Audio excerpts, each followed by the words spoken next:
প্রিয় দর্শক, আপনারা দেখতে পারতেছেন শীত মৌসুম এসে গেছে আর তীব্র শীত পড়া শুরু করেছে। এই সময় গ্রামের যে গাছি আছে, গাছ থেকে রস বের করার জন্য তারা অনেক প্রস্তুতি নিয়ে ফেলছে। আমাদের এক ছোট ভাই, ওনার নাম হচ্ছে রবিউল ইসলাম। রবিউল এখন গাছ থেকে গাছের অবঞ্চিত যে ডালপালাগুলো আছে এগুলো সেটে বাইর করতেছে।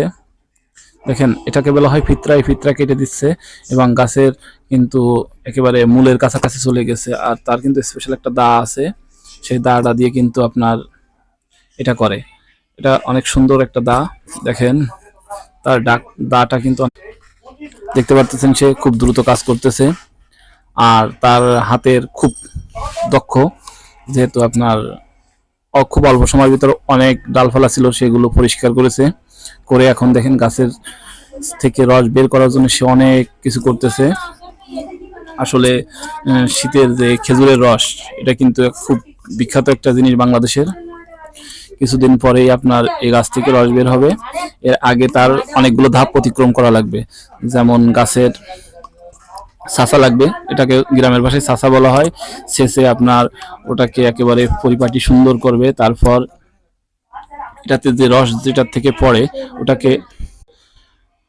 যেটার থেকে রস বের হয় পড়ে, ওটাকে নলি বলা হয়। ওই নলি তৈরি করবে। ও তার ভিতরে দেখেন ওই যে গ্রামের যে সাঁকো আছে, সাঁকো থেকে তিনজন মহিলা পার হচ্ছে। সাঁকোটা অনেক দুর্বল, তাই তারা খুব সতর্কতার সাথে পার হচ্ছে। আসলে এটা গ্রামের যে সাঁকো যারা পার হয় তারা খুব বোঝে এটা সাঁকোটার কি মর্যাদা। দেখতে পারতেছেন যে সাঁকোটা কিন্তু দেখতে দেখতে আবার আমরা রবিউলের কাছে ফিরে আসলাম।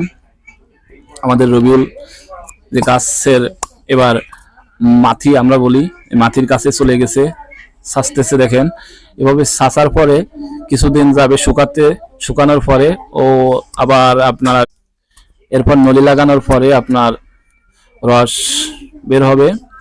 এখনো আপনার 10 থেকে 12 দিন পর্যন্ত সময় লাগবে, তারপরে আপনার রস বের করবে। আর শীতে খেজুরের রস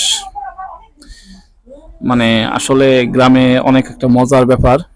যারা গ্রামে বসবাস করে তারাই আসলে জানে যে এই খেজুরের রসের মর্মটা। আর আমরা ছোটবেলায় অনেক খেজুরের রস খেয়েছি অনেক গাছ থেকে। এখন বয়সের মনে করেন একটা ফেরে, আর আসলে এটা করা সম্ভব না, এখন কিনে খেতে হয়। আর আগে গ্রামে প্রচুর খেজুর গাছ ছিল, এখন কিন্তু নাই। আপনাদের কার কার বাড়ি খেজুর গাছ আছে?